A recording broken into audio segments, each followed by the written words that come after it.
L'église doit être un rassemblement, un lieu où on retrouve des hommes et des femmes qui ont sacrifié leur vie au Seigneur. Qui ont dit, Seigneur, je t'ai donné toute ma vie, ma jeunesse, mon mariage, mon couple, mon travail. Tu sais, il y a des gens qui retiennent encore des choses. Ils disent, Seigneur, ça je te donne, ça laisse-moi gérer. Non, en fait, ta vie, tu dois tout donner au Seigneur. Père, je te donne mes enfants. Il y a des moments qui ont donné leur enfant au Seigneur. Amen. Alléluia. Amen. Je me souviens à 12 ans, lorsque j'ai rencontré le Seigneur, ma mère, elle m'a donné au Seigneur. Amen. Elle m'a donné à Dieu. Mon père, il m'a donné à Dieu. Amen. Et je me souviens à 13 ans, 12, 13 ans, lorsqu'on allait jeûner à l'église où j'ai grandi, parce que c'est nous qui dirigeons l'église à 12, 13 ans, alléluia. Notre pasteur, le plus grand, il avait 17 ans, c'était le pasteur. On avait 12, 13 ans, moi j'avais 12 ans, j'étais le plus jeune. 12 ans, on allait faire des retraites, on dormait à l'église 3 jours, sans manger, sans boire. Et notre père, on partait le vendredi, on rentrait le dimanche. Et quand on partait comme ça, et quand je revenais le dimanche chez moi, en fait, pour dire à papa que j'ai fini, en fait, le temps de retraite, papa m'a dit, oh, mais comment finissais-toi comme ça que tu ne peux pas encore repartir? Et je dis, mais pourquoi tu me dis ça? Il passait à faire une bouche en moins à la maison. Alléluia. Quelqu'un acclame Dieu très fort ce matin. Alléluia. Alléluia. Donc je compris qu'il était content que j'aille. Ça faisait moins une bouche à nourrir à la maison. Alléluia. Mais après, il me disait, j'étais consacré à Dieu. Il m'a dit, j'étais consacré au Seigneur. C'est pourquoi, femmes, hommes, consacrez vos enfants au Seigneur. Amen. Alléluia. Qu'ils appartiennent à Dieu. Moi, ma jeunesse a été consacrée. C'est pourquoi, moi, je ne peux plus reculer. En fait, moi, je ne peux plus reculer. Amen. Alléluia. Moi, je ne peux plus reculer parce que ma vie, pour ceux qui connaissent mon témoignage, moi, je n'ai connu que le Seigneur. De 12 ans que j'ai accepté Dieu, parce que moi, Dieu m'a apparu, Jésus m'a apparu à 12 ans, Amen. Et après je l'ai accepté. Amen. De 12 ans jusqu'à aujourd'hui, j'en ai 40 ans aujourd'hui. Alléluia, quelqu'un acclame. Et quelqu'un dit, le prophète est vieux comme ça, oui, j'ai 40 ans au nom de Jésus. Alléluia. J'en ai 30 ans, pas 40 ans. Alléluia. Amen. Mais 30 ans aujourd'hui, ça fait 18 ans de ma vie. Amen. Je n'ai connu que le Seigneur. Amen. Parce que ma vie était consacrée à Dieu. Je n'ai pas connu le monde, je n'ai pas connu les boîtes de nuit, je n'ai pas connu les femmes en mariage. Ma première épouse, c'est Patricia. C'est ma première femme que j'ai connue. Ma soeur est là. Alléluia. Je n'ai pas connu de femmes. Je vous dis la vérité. Ma première femme, c'est Patricia. Amen. Parce que j'étais consacré au Seigneur. En fait, je n'avais pas le temps. Parce que Jésus m'a pris très jeune. Je n'ai connu que le Seigneur. Alléluia. Je n'ai pas connu les petites copines, les petits copains, ça je ne connais pas. Je n'ai connu que le Seigneur. Amen. Quand même les filles venaient, j'ai dit non, moi c'est Jésus de Nazareth. Jésus en a vécu mes yeux. Et je suis fier aujourd'hui. Alléluia. Alléluia. Mais je te marie, tu ne le connais pas avant. Je dis non, je respire le Seigneur. Mais écoutez un peu. Alléluia. Alléluia. Quelqu'un acclame Jésus ce matin. Bien-aimé, quand tu es consacré au Seigneur, attache-toi à lui, marche vers Dieu, crie vers lui, attache-toi à lui. Si le monde peut te dire, mon frère, goûte un peu, et tu dis non, je consacre au Seigneur, je me consacre à Dieu. Il m'a dit d'attendre, j'attends au bon moment. Amen. Et quand tu attends, Dieu te bénit. Amen. Si aujourd'hui tu as mis ton mari à côté de toi, un homme à côté de toi, attache-toi, restez attaché. Non, moi je m'attache à mon homme, moi je m'attache à ma femme, parce que je sais que c'est lui ou c'est elle que Dieu a déposé à côté de moi. Amen. C'est ça une vie de consécration. Amen. Vous préparez votre mariage, attachez-vous. Amen. Vous êtes fiancés, attachez-vous. Vous êtes encore célibataire, attachez-vous là à Dieu d'abord. Amen. Et quand la bonne personne viendra, je dis, waouh, je vais jusqu'au mariage.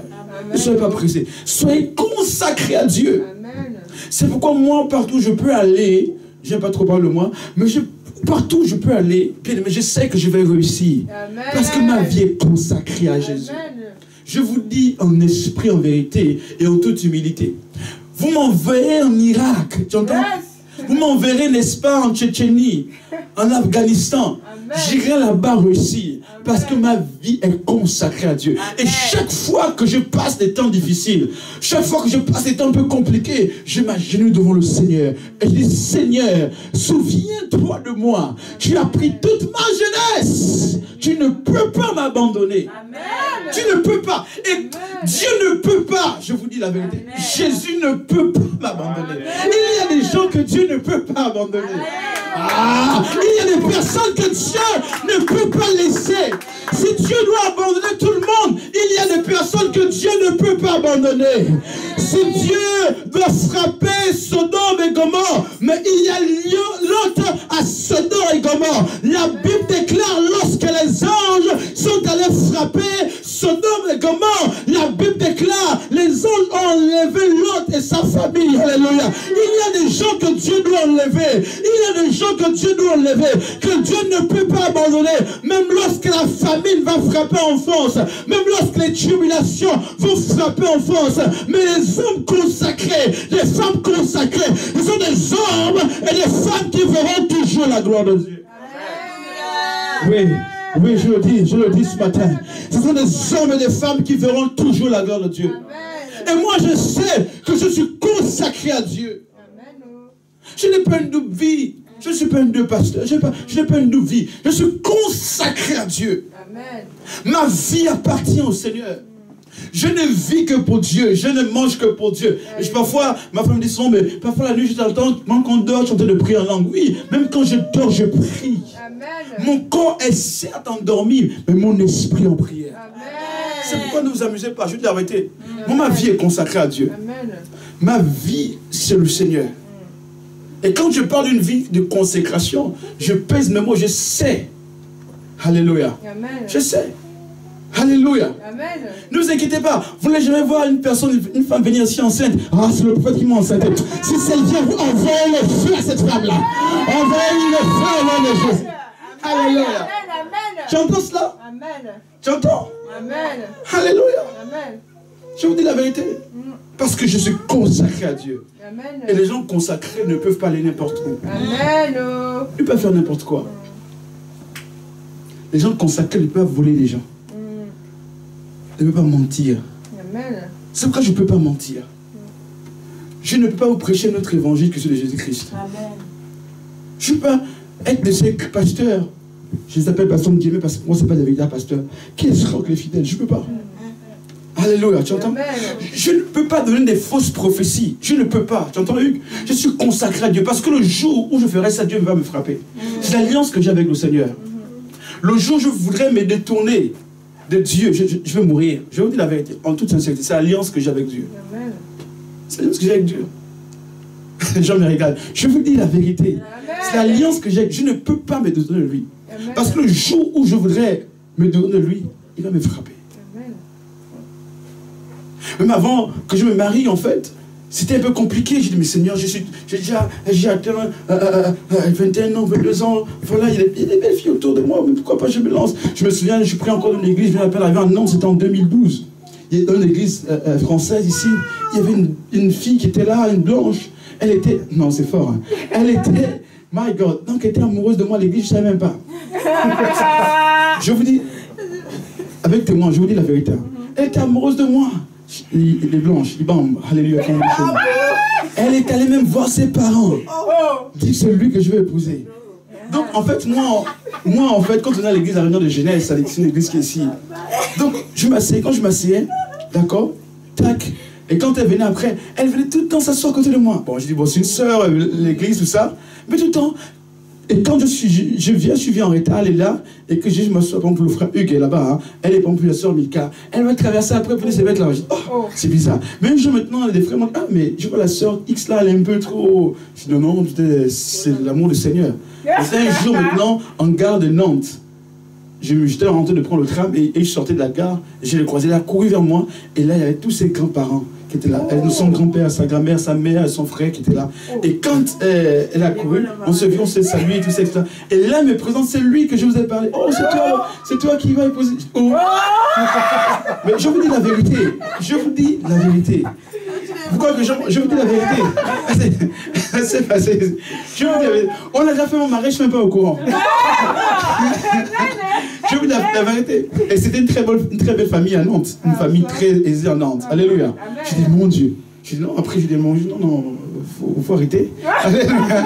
Alléluia. Non, ma soeur, voilà. Après, quand je la voyais souvent, je fouillais maintenant. Alléluia. Jusqu'à ce que Dieu m'a retiré de l'église, là, je suis parti de cette église. Amen. Voilà, gloire à Dieu. Après, je ne sais pas si elle est mariée ou pas, mais en tout cas, moi, je suis marié. Alléluia. Gloire à Dieu. Donc, c'est quand tu es consacré à Dieu, il y a des choses que tu ne peux plus faire. Amen. Parce que les hommes consacrés sont des hommes qui ont une alliance avec Dieu. C'est quoi il y a une alliance. Il faut bâtir une alliance. Le christianisme, ce n'est pas du superficiel. C'est une relation avec Dieu. Alléluia. C'est une relation avec Dieu. Moi, je ne peux pas inventer des fausses prophéties. Je ne vais pas appeler le frère James. Je dis, bon, frère James, viens, je donne 5 €. Au dimanche prochain, je fais une fausse prophétie sur toi. On nous a envoyé James, j'étais non, je vais dire quelque chose, mais... Des apôtres, Actes chapitre 13, du verset 1 au verset 3.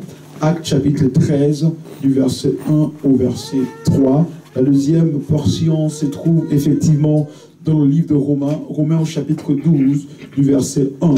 Alléluia. Alors, une personne pourra me prendre Actes chapitre 13, du verset 1 au verset 3, et une autre personne, Romains chapitre 12, juste le verset 1. Nous allons simplement, sur ces deux textes, introduire le message ce matin. Nous allons juste introduire et ensuite nous allons prier pendant 15 minutes. Alléluia. Je vais introduire pendant une demi-heure et on va prier pendant 15 minutes avant de pouvoir passer aux autres temps. Amen. Gloire à Dieu. Donc, le thème, c'est une vie de consécration. Alors, quelqu'un a trouvé, peut effectuer la première lecture dans Actes des Apôtres, chapitre 13, à partir du verset 1 au verset 3. Je voudrais, pendant que les gens trouvent, saluer tous ceux qui sont sur Skype, que Dieu vous bénisse, que Dieu vous bénisse en nom. Merci pour votre fidélité sur Skype. Et à partir de la semaine prochaine, le dimanche prochain, on va reprendre nos cultes sur Facebook et sur YouTube à partir de dimanche prochain. Alléluia. Gloire à notre Dieu. Donc, Actes chapitre 13, vas-y, tu peux lire s'il te plaît. Actes chapitre 13, verset 1 à 3, je lis la parole. Il y avait dans l'église d'Antioche des prophètes et des enseignants. Barnabas, Siméon appelé le Noir, Lucius de Cyrène, Manahène, qui avait été élevé avec Hérode le Trétacrarque, et Saul. Pendant qu'ils rendaient un culte au Seigneur et qu'ils jeûnaient dans leur ministère, c'est ça? Oui. Et qu'il jeûnait. Le Saint-Esprit dit, mettez-moi à part Barnabas et Saul. Mettez-moi à part qui? Barnabas et Saul. Soulignez ce thème, mettez-moi à part. Ok, vas-y. Pour la tâche à laquelle je les ai appelés. Alors, après avoir jeûné, prié et posé les mains sur eux, ils les laissèrent partir. Ils les laissèrent partir. Ok, Romains chapitre 12, verset 1, simplement. Tu peux lire aussi Romains 12, verset 1. Romains 12, verset 1. Je lis la parole. Je vous encourage donc, frères et sœurs, par les compassions de Dieu, à offrir votre corps comme un sacrifice vivant. À offrir votre corps comme un sacrifice vivant. Saint, agréable à Dieu. Ce sera de votre part un culte raisonnable. Ce sera de votre part un culte raisonnable. Père, merci. Père éternel des armées, nous te bénissons. Merci pour ta parole. Parle-nous encore ce matin. Nous nous disposons à toi, Seigneur. Et entre tes mains, nous remettons nos vies dans le nom de Jésus. Amen. Nous voulons ce matin parler d'une vie de consécration. Et en guise d'introduction, j'aimerais dire effectivement, comme le prêtre Loriche hier, il a pu aborder ce thème. Et pendant qu'il parlait, Dieu me disait effectivement, Yves, c'est important, un message capital qu'il faudrait partager. Il faudrait vraiment encourager beaucoup de personnes à vivre une vie de consécration.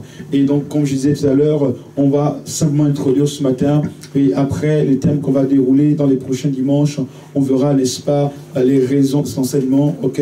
On verra les exemples relatifs à la consécration. Aujourd'hui, on va juste voir la définition de la consécration, et on va voir aussi le but, n'est-ce pas, de cet enseignement. Amen. Amen. Alléluia. Amen. Alléluia. Amen. Ton amen ne me convainc pas. Alléluia. Amen. Amen. Amen. Vous êtes là, vous êtes content d'être là ou pas? Amen. Alors, gloire à Dieu. Moi, je suis très content d'être là. Alléluia. Est-ce qu'on peut acclamer pour le frère Hugues aussi, ça fait longtemps la pas vu. Alléluia. Il était dans sa ville où les mères là-bas. Alléluia. Gloire à Dieu. C'est son retour depuis la phase post-confinement, c'est ça? C'est ça. Ouais, c'est ça, son retour à l'église physique. Oui, parce que depuis, il est sur Skype. Non, c'est déjà venu. Il est quand même revenu une fois. Je suis venu une fois. À l'église? Ouais. Ah, d'accord, mais j'ai l'impression. Ok, est-ce qu'on peut encore acclamer encore pour lui? Alléluia. J'ai l'impression que c'est maintenant que je le vois. Alléluia. Amen. Gloire à Dieu, gloire au Seigneur. Ok, donc le texte que la sœur vient de lire, Actes des Apôtres, est un texte très important qui parle ici de la consécration. Je vais rapidement vous essayer de vous expliquer ce qui se passe. La Bible déclare que dans l'église d'Antioche, c'était l'une des églises primitives en fait, et là il y avait plusieurs disciples qui étaient là, et alors qu'ils étaient là, la Bible déclare que ces disciples-là étaient en jeûne et en prière. Ils étaient en jeûne et en prière, et dans ce lieu-là, il y avait quoi? Il y avait des prophètes, et il y avait aussi des docteurs. Amen. Et la Bible déclare que pendant que ces personnes-là étaient en jeûne et en prière, cherchaient la face de Dieu, et Dieu va se révéler à eux. Le Saint-Esprit va commencer à leur parler, et va dire, mettez à part, n'est-ce pas, Paul et Silas, pour l'œuvre à laquelle je les ai appelés. Mettez à part Paul et Silas. Et ce matin, nous voulons voir ici une vie de consécration. Alors, je voudrais ici définir que signifie la consécration. Qu'est-ce qu'on entend par la consécration? Il y a plusieurs définitions que nous pourrons donner en fait pour pouvoir essayer, n'est-ce pas, d'expliquer la consécration. Et la première que j'ai pu noter ce matin, lorsqu'on parle de consécration, on parle ici de la mise à part, ok? Se mettre à part pour le Seigneur. Quand on dit un homme est consacré, une femme est consacrée, c'est un homme ou une femme qui est mis à part ou qui est mise à part pour le Seigneur. En fait, quand tu consacres quelque chose, parfois on dit souvent, ok, cette somme d'argent, je la consacre pour ce projet, n'est-ce pas? Cette somme d'argent, je la consacre pour l'achat de ce véhicule, en fait. Tu mets à part quelque chose pour un but bien précis. Alors, lorsqu'on parle de la consécration selon Dieu, vous verrez que ce texte de Actes des Apôtres, chapitre 13, dans d'autres versions, la Bible dit, consacrez Paul et Silas. C'est-à-dire, mettez Paul et Silas à part. C'est-à-dire que parmi l'assemblée, parmi tous ceux qui étaient là, en fait, il y avait des personnes qu'on devait mettre à part pour un but bien précis. Alors, lorsqu'on parle de la consécration, on parle de la mise à part. Mettre une personne de côté, ou encore préparer une personne pour quelque chose, en fait. Et là, on disait, les apôtres disaient, Paul et Silas doivent être mis à part. Dieu dit aux apôtres que Paul et Silas doivent être mis à part pour le but pour lequel je les ai appelés. Donc être consacré, c'est être mis à part. Alléluia. Une femme qui est consacrée, c'est une femme qui est mise à part pour le Seigneur. Un homme qui est consacré, c'est un homme qui est mis à part pour le Seigneur. Et lorsqu'on parle d'une vie de consécration, on parle ici d'une vie qui est mise à part pour le Seigneur. Deuxième chose, c'est s'offrir à Dieu. Deuxième définition, pour illustrer ou encore pour définir la consécration, on parle ici de s'offrir à Dieu. Dites s'offrir à Dieu. Un homme consacré, c'est un homme qui s'offre à Dieu, qui s'offre totalement au Seigneur, qui s'offre totalement à Dieu, qui donne tout pour le Seigneur. Bien-aimé, tu ne peux pas dire que tu es consacré à Dieu si tu ne t'offres pas à lui. Tu ne peux pas dire que tu es consacré à Dieu si tu ne t'offres pas totalement au Seigneur. Et la question que je voudrais ce matin nous poser, c'est savoir, est-ce que tu t'offres totalement au Seigneur? Est-ce que tu t'es offert totalement à Dieu?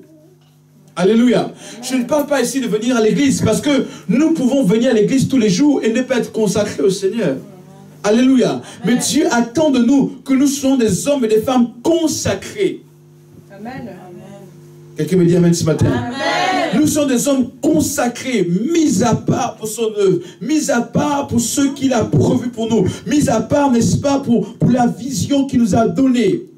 Troisième chose également, j'ai noté, c'est s'abandonner totalement au Seigneur. S'abandonner totalement au Seigneur. Un homme consacré, vous verrez, c'est un homme qui est abandonné totalement à Dieu.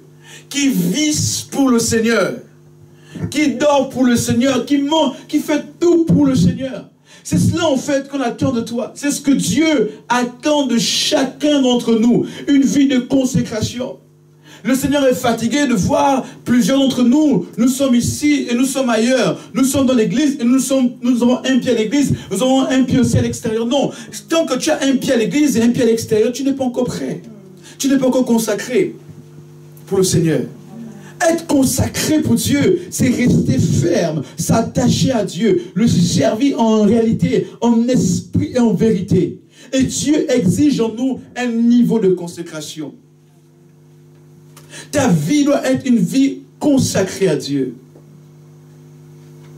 Et Romains chapitre 12 nous dit ceci, il dit, je vous exhorte, l'apôtre Paul dit quoi? Je vous exhorte frères, par les compassions de Dieu, à faire quoi? À offrir, dites offrir, offrir quoi? Votre corps, à donner votre corps. Est-ce qu'aujourd'hui, tu as donné ton corps à Dieu? Alléluia. Est-ce qu'aujourd'hui, ton corps appartient à Dieu? Est-ce qu'aujourd'hui, ta vie appartient à Dieu? Il a offert votre corps comme quoi? Comme un sacrifice vivant. Comme un sacrifice vivant. La première étape d'une vie de consécration, c'est offrir son corps, offrir son être, offrir sa vie totalement au Seigneur. Lorsque tu offres quelque chose, en réalité, lorsque tu offres quelque chose, la chose ne t'appartient plus. C'est vrai ou c'est faux? Amen. Lorsque tu vives ce chemin. Amen. Les hommes consacrés, comme avec Kantash, hein, les hommes consacrés, en fait, vous les reconnaissez. Ils sont consacrés. Oh, je suis en train de toucher mon message que je dis la semaine prochaine. Ils sont consacrés, permettez-moi de le toucher. Ils sont consacrés même dans leur langage. Amen.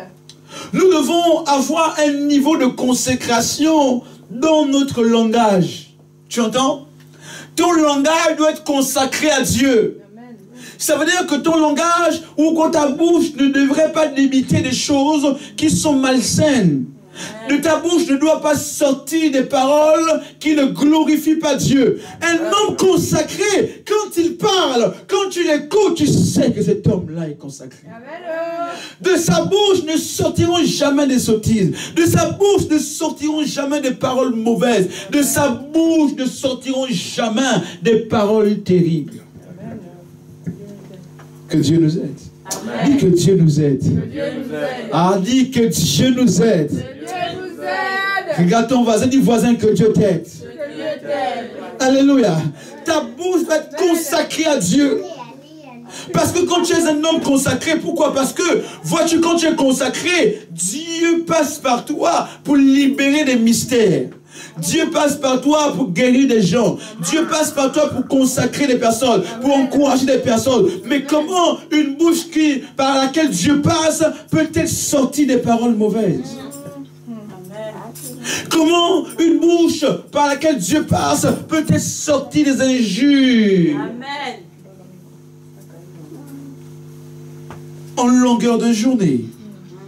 Comment une bouche, n'est-ce pas, consacrée à Dieu, peut-elle sortir des critiques, des Congo Sakani chez les autres? Alléluia. Quand tu es consacré à Dieu, il y a un niveau d'exigence. C'est pourquoi l'apôtre Paul dit ceci. Consacrez, offrez votre corps. La consécration est très importante. Je reprends, la consécration est très importante. Amen. Vous devrez être des chrétiens, nous devons être des chrétiens consacrés à Dieu. Amen. Nous appartenons totalement à Dieu. Amen. Je dis souvent que la vie chrétienne, mes amis, n'est pas un jeu. C'est un engagement que nous prenons avec le Seigneur. C'est un engagement que nous prenons avec Dieu. La vie chrétienne, ce n'est pas une vie de copinage, mais c'est des décisions que nous prenons et nous nous engageons. Nous ne sommes pas chrétiens parce que nous suivons notre mari, notre femme. Non, nous sommes chrétiens parce que d'abord, nous avons pris une décision de suivre Dieu. Je dis souvent à ma femme, quand on vient à l'église, ma chérie, moi je viens d'abord pour le Seigneur. Amen. Elle dit aussi, moi je viens pour Dieu. Amen. Alléluia, c'est vraiment important. Je dis, c'est vraiment important. Amen. C'est vrai, parce que moi je dis dans mon esprit, je suis consacré à Dieu. Je vis pour Dieu, je me donne pour Dieu et je dois marcher pour Dieu. Amen. Quand vous arrivez ici, sachez que vous venez d'abord pour le Seigneur. Amen. Et c'est là les hommes consacrés. C'est les hommes consacrés. C'est pourquoi les hommes consacrés, les femmes consacrées ne traînent jamais les pas pour venir à l'église. Oui. Tu ne pourras jamais traîner les pas. Mais quand tu viens à l'église, tu as une joie qui t'anime. Amen. Tu as une joie qui t'anime. Même si la fatigue, même si tu as roulé comme mon frère Hugues à 1h du matin, c'est Nazaire et non, tu as une joie. Tu dis, malgré la fatigue, il faut que je sois là. Amen. Alléluia. Amen. Même si le sommeil veut venir un peu, tu dis, je suis consacré. Amen. Je veux écouter cette parole. Je suis consacré. Oh, sommeil part au nom de Jésus. Alléluia. Alléluia. On verra ça plus loin dans les enseignements. Des hommes consacrés, ils vivent toujours la gloire de Dieu. Alléluia. Vous verrez qu'il y a des hommes qui ont été consacrés à l'œuvre de Dieu, qui sont investis, parce que les hommes consacrés, ils sont des gens investis dans l'œuvre de Dieu. Ils sont des gens investis. Et comme dit le prophète le riche hier, ils ne sont pas seulement des spectateurs, mais ils sont des gens qui participent, en fait, qui s'impliquent, voilà, c'est le mot qui s'impliquent totalement à la chose de Dieu. Amen. Qui s'impliquent totalement à la chose de Dieu. C'est des gens consacrés. Et ma prière, c'est qu'à l'église, qu'une armée de femmes et d'hommes consacrés s'élève au nom de Jésus. Je dis ma prière, c'est que dans ce ministère, une armée d'hommes et de femmes consacrés s'élève au nom de Jésus. Quand on te verra dehors, les gens diront, mais cette femme-là appartient à Dieu. Cet homme-là appartient à Dieu. Dans ton langage, dans ton comportement, dans tes attitudes, on saura que tu n'es pas du monde, mais tu es de Dieu. Tu es du royaume de Dieu. Tu es consacré pour le Seigneur. Amen. Oui. Qu'il y ait des hommes et des femmes consacrés à Dieu. Amen. Qui ont appris à sacrifier leur vie. Alléluia. Amen. Et il dit quoi? Il dit offrir vos corps comme un sacrifice, disons, saint, agréable à Dieu, ce qui sera de votre part un culte raisonnable. Un culte raisonnable. Le premier culte, ce n'est pas d'abord de venir s'asseoir ici. Le premier culte, c'est d'offrir son corps à Dieu. Amen. Oh, alléluia. Amen. Le premier culte, tu entends, qui agrée Dieu, c'est d'offrir sa vie d'abord. Amen. Si tu n'es pas prêt à mourir, tu ne rends pas encore un culte à Dieu. Tu entends? Amen. Si tu n'es pas encore morte ou mort dans le Seigneur, tu n'as pas encore rendu un culte à Dieu.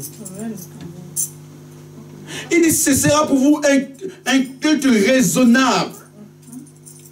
Lequel? D'offrir son corps à Dieu comme un sacrifice vivant, saint, agréable à Dieu. Amen. Lorsque tu t'offres à Dieu, tu offres ton corps, en fait tu rends un culte à Dieu. Et c'est le premier culte que Dieu agrée. C'est pourquoi l'église doit être un rassemblement des gens qui ont sacrifié leur vie. Amen. Amen.